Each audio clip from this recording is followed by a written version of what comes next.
Hey guys, welcome to Success Dilip. मैं दिलीप कुमार, स्वागत है आपका इस वीडियो में। तो दोस्तों, पता है कोल इंडिया की तरफ से परमानेंट सरकारी नौकरी की बम्पर सरकारी नौकरी वैकेंसी रिलीज हुई है। एमसीएल महानदी कोलफील्ड लिमिटेड की तरफ से आईटीआई स्टूडेंट के लिए बेहतरीन वैकेंसी आउट की गई है। टोटल 500 वैकेंसी निकाली गई है, तो मौका मत छोड़ना। देखिए, इससे रिलेटेड बहुत सारा डाउट हो रहा है। एमसीएल से related, MCL Mahanadi coalfield limited में एक लाइसेंस की ज़रूरत पड़ती है, एलटी परमिट की। इसके बारे में बहुत सारा डाउट है कैंडिडेट को, तो इस पे बारे में हम चर्चा करेंगे। दूसरी यहाँ पर सबसे बड़ा टॉपिक हमारा ये रहेगा इसकी कंप्लीट सिलेबस के बारे में। देखिएगा, इस आईटीआई टेक्नीशियन की बम्पर सरकारी नौकरी आई है और डिप्लोमा फॉरमैन की भी बम्पर भर्ती आई है।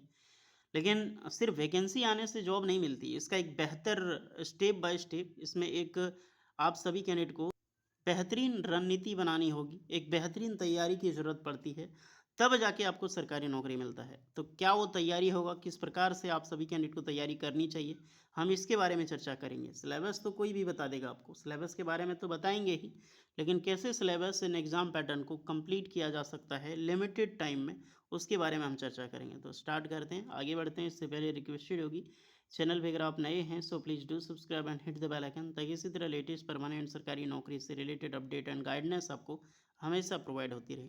चलिए आगे बढ़ते हैं।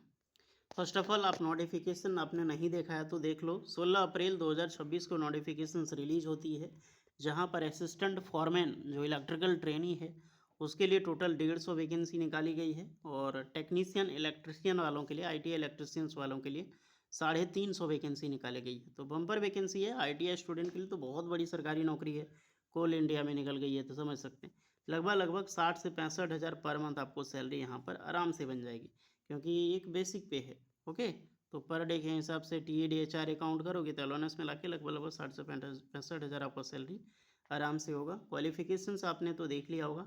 टेक्नीशियन में ITI चाहिए, ITI इलेक्ट्रिशियन ट्रेड, और 1 ईयर का ट्रेनिंग सर्टिफिकेट चाहिए। ऑन जॉब ट्रेनिंग हो, अप्रेंटिसशिप हो, चलेगा।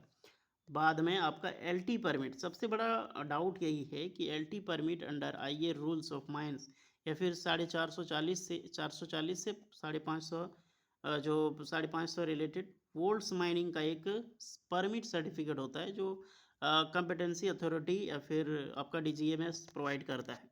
तो ये सर्टिफिकेट कंपलसरी है, और ये सिर्फ ITI वालों को चाहिए, डिप्लोमा वालों को नहीं चाहिए। अब ये मैटर करता है ITI वाले के पास, जिनके पास है तो वो ठीक है, जिनके पास बहुत सारा सर्टिफिकेट है, किन्हीं के पास माइनिंग सुपरवाइज़र का है, माइनिंग कंपिटेंसी का है, क्या वो अप्लाई कर सकते हैं? दूसरा डाउट ये है कि यहाँ पर सर 440 550 वाला नहीं है, IA रूल्स वाला किन्हीं के पास है, तो क्या वो अप्लाई कर सकते हैं? और जिनके पास नहीं है, क्या वो अब अप्लाई कर सकते हैं? लाइसेंस वो बनवा सकते हैं? तो पहला देख लो, अगर आप लाइसेंस अभी बनवाओगे तो बहुत सारी चीज़ें, बहुत सारा स्टेट में आपको मिल सकता है, बट झारखंड में नो डाउट, क्योंकि झारखंड और बंगाल में अभी चांस ही नहीं है कि आपको ये मिल सकता है। झारखंड में वैसे ही भी ज़्यादा टाइम लगता है, एग्जामिनेशंस पे प्रोसेस है, वेस्ट बंगाल में इलेक्शंस है, तो ये सब चीज़ें अभी बनेगी नहीं। बाकी बात, अदर स्टेट में आपका अगर बन रहा है, अगर आप बना सकते हैं तो डाउट ट्राई कीजिए। दूसरा जो है 440 450 किसी के पास नहीं है, और मैक्सिमम यही होता है, ये बहुत कम होता है, तो क्या अप्लाई कर सकते हैं? तो जी हाँ, दोनों में से कोई एक होना चाहिए, आप बिल्कुल अप्लाई कर सकते हैं। किन्हीं के पास माइनिंग सुपरवाइज़र का सर्टिफिकेट है, माइनिंग कम्पिटेंसी का, वो अप्लाई कर सकते हैं इस सर्टिफिकेट के बेस पे, तो जी नहीं, आप अप्लाई नहीं कर सकते हैं, आपका ये कंप्लीट होना चाहिए। देखिए, ये लो टेंशन परमिट होता है, आपका काम किया होना चाहिए माइनिंग्स में, इसका मतलब यही है। 1 साल आपने जो अप्रेंटिसशिप लिया, उसका एक सर्टिफिकेट आपको लेना पड़ेगा माइनिंग कॉम्पिटेंसी से, कि सर मैंने माइनिंग्स में, कोल माइनिंग हो, आयरन माइनिंग हो, does not matter, but mining में मैंने काम किया है लो टेंशन परमिट में। लो टेंशन परमिट जो रूल्स है इसका अंडर, जो माइंस, उसी के अंडर में काम किया है, तो उसका लाइसेंस होना चाहिए। अगर आपने काम किया ये तभी मिलेगा, अगर आपने काम नहीं किया तो आपको नहीं मिलेगा। ओके, तो पहला बात तो आपने काम किया हुआ होना चाहिए, तब आप लाइसेंस के लिए अप्लाई कर सकते हैं। अगर आपने किया है तो अप्लाई कर दो, अगर आ जाता है तो दैट्स ग्रेट, नहीं भी आता है तो वैसे आप अभी अप्लाई करो। अभी आपसे कौन लाइसेंस मांग रहा है? जब सिलेक्शंस होगा तब आप प्रोवाइड करना। ओके, तो ये चीज़ का ध्यान रहे। सच ये डाउट आपको क्लियर हो गया होगा। 18 से 30 साल के कैंडिडेट अप्लाई कर सकते हैं, एज लिमिट वगैरह सारी चीज़ आपको रिलैक्सेशंस मिलती है। अब आते हैं, फॉर्म अभी ऑनलाइन अप्लाई नहीं हुआ है, 7 मई से शुरू होगा। अब आते हैं सिलेबस की ओर। देखिए, सिलेबस को समझने के लिए एक बेहतर तरीके से मैंने इमेज फॉर्मेट डिज़ाइन किया है, तो मैं आपको बता देता हूँ यहाँ पर कि कैसे आप समझ सकते हैं और क्या एलिजिबिलिटी कंडीशन आपकी होनी चाहिए और किस प्रकार का आपका रणनीति होना चाहिए। तो ये आपका MCL महानदी कोलफील्ड लिमिटेड जो assistant foreman and technician trainee 2026 की रिक्रूटमेंट आई है। और जो एग्ज़ाम पैटर्न है इस पोस्ट के बारे में भी हम बात करेंगे। तो पहला तो सिलेक्शन प्रोसीजर आपका CBT होगा, ऑनलाइन एग्जाम होगा, कंप्यूटर बेस्ड टेस्ट, जिसमें कि टोटल 100 क्वेश्चन रहता है, 100 मार्क्स का होता है। नेगेटिव मार्किंग इसमें होता ही नहीं, नो नेगेटिव मार्किंग नहीं होता है नेगेटिव मार्किंग। ओके, तो आपको 100 के 100 नंबर समझ लो पूरा आ गया। लैंग्वेज इंग्लिश एंड हिंदी दोनों में होगा। 2 सेक्शंस होते हैं, सेक्शंस ये और ऐसे सेक्शंस बी, यानी कि 2 पार्ट होता है। मान लीजिए ये पूरा आपका फाइनल एग्जाम है, सेक्शन ए और सेक्शन बी। सेक्शंस ये जो होता है उसमें 20% रहता है, यानी कि उसमें टोटल 20 क्वेश्चन पूछा जाएगा। अब 20 क्वेश्चन जो पूछा जाएगा वो क्या रहेगा, जिसमें आपका जीएस रहेगा और एप्टीट्यूड रहेगा। जीएस यानी जनरल साइंस रहेगा और आपका मैथ रहेगा, रीजनिंग रहेगा, जो कुछ कुछ मात्रा में क्वेश्चन इसमें पूछा जाता है। और रिवीजन, आप इसको ना भी पढ़ें तो आराम से रिवीजन से कवर कर सकते हैं, इसको पढ़ने की ज़रूरत है ही नहीं, इस पर फोकस ही नहीं करना है आपको। यह सेक्शन आराम से आपका कम से कम अच्छे मार्क्स के साथ दिलवा सकता है। अगर मान लो 20 क्वेश्चन है, 20 में आप 15 भी ले आए तो क्या ही बड़ी बात है। सबसे बड़ा फोकस करना आपको टेक्निकल पे। टेक्निकल 80 क्वेश्चन पूछता है और सबसे ज़्यादा वेटेज इसका है। और सिलेक्शन के लिए सबसे इम्पोर्टेंट यही है आपका ट्रेड। 80 क्वेश्चन आपको रहेगा वो टेक्निकल ट्रेड से पूछा जाएगा। तो अगर आपका ITI इलेक्ट्रिशियन है तो इलेक्ट्रिशियन ट्रेड आप अभी से शुरू करो, अभी से, आज से, अभी से स्टार्ट करो इलेक्ट्रिशियन ट्रेड, और एक बेहतर तरीके से प्रिपरेशंस करो। कुछ डाउट होता है तो AI का यूज करो या फिर आप यूट्यूब का सहारा ले सकते हैं। तो समझ सकते हैं concept plus practice plus revision, तब जाके आपका सिलेबस पूरा कंप्लीट होगा। आप इनका जो प्रीवियस 5 ईयर का जो क्वेश्चन है पहले का, आप उठा के उसको पढ़ सकते हैं।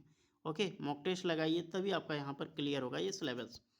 ये तो समझ में आ गया आपको कि सिलेबस में मोर देन सबसे ज़्यादा क्वेश्चन किसका रहेगा, टेक्निकल का रहेगा। ओके, सेक्शंस ये जो होता है वो जनरल अवेयरनेस, जैसे भारत का इतिहास, भूगोल, राजनीति, अर्थव्यवस्था, कुछ सरकारी योजनाएं, awards, books, author, sports, important days, ये सब सारी चीज़ें पूछी जाती है। देन दूसरा रहेगा आपका रीजनिंग रहेगा, रीजनिंग से क्वेश्चन रहेगा। क्वांटिटी एप्टीट्यूड यानी कि गणित, आपका मैथ से क्वेश्चन यहाँ पर पूछा जाएगा। अब टेक्निकल से रिलेटेड जो है वो आपका कॉमन टेक्निकल टॉपिक होता है जो सभी ट्रेड के लिए होता है। सभी ट्रेड यानी कि जो ब्रांच है आपका, डिप्लोमा, ITI सबके लिए, तो ये सब चीज़ जो है वो सबके लिए कॉमन होता है। बाकी बात हमारे को तो इलेक्ट्रिशियंस देखना है ना, तो ये है इलेक्ट्रिशियंस का बेसिक कॉम्प्लेक्स, सबसे ज़्यादा इंपॉर्टेंट है। जैसे basic electrical engineering, Ohm's law, Kirchhoff's law, AC/DC circuit, transformer, motor, induction DC, writing earthing के लिए जो होता है राइनिंग, उसके लिए होनी चाहिए, जो वायरिंग का होता है। इलेक्ट्रिकल मशीन्स हो गया, measurement instrument, power system basics. और असिस्टेंट फॉरमेट अगर डिप्लोमा वाले हैं तो आपका ये आपका रहने वाला है टॉपिक। तो इस टॉपिक को बहुत ही ध्यान से आपको पढ़नी है, कैप्चर करनी है, तब जाके आप एग्ज़ाम्स क्रैक कर सकते हैं गाइस। इसका सिलेक्शन प्रोसीजर और एग्ज़ाम्स के बाद डायरेक्टली डॉक्यूमेंट वेरिफिकेशन होता है। 1:3 गुना आपका कैंडिडेट को शॉर्टलिस्टेड किया जाएगा। Eligibility, all India ITI diploma relevant trade जो मैंने बताई आपको अप्लाई कर सकते हैं। बेस्ट अप्रोच तो यही है, आपका कंसेप्ट क्लियर करना होगा, रटना नहीं है। शॉर्ट नोट्स आपको बनाएं, बार बार उसको रिवीजन करें या फिर ChatGPT से रिवीजन करें। मॉक टेस्ट दें बार बार, और कम से कम हफ्ता में एक मॉक टेस्ट तो देना चाहिए। और एग्ज़ाम से पहले फॉर्मूला जो भी डायग्राम या डेफिनेशन है उसको एक बार बढ़िया से चेक कर लें जो आपने नोट्स बनाया है। तो ये पूरा सिलेबस का समरी है। अगर आप ये जो इमेज हमने बनाया है इसका इमेज आप चाहते हैं तो आपको टेलीग्राम चैनल में आफ्टर 1 आवर के बाद मिल जाएगी। तो जाइए, कुछ डाउट एक्स्ट्रा और होगा तो कमेंट में बताना। मिलते हैं नेक्स्ट वीडियो में, तब तक के लिए जय हिंद।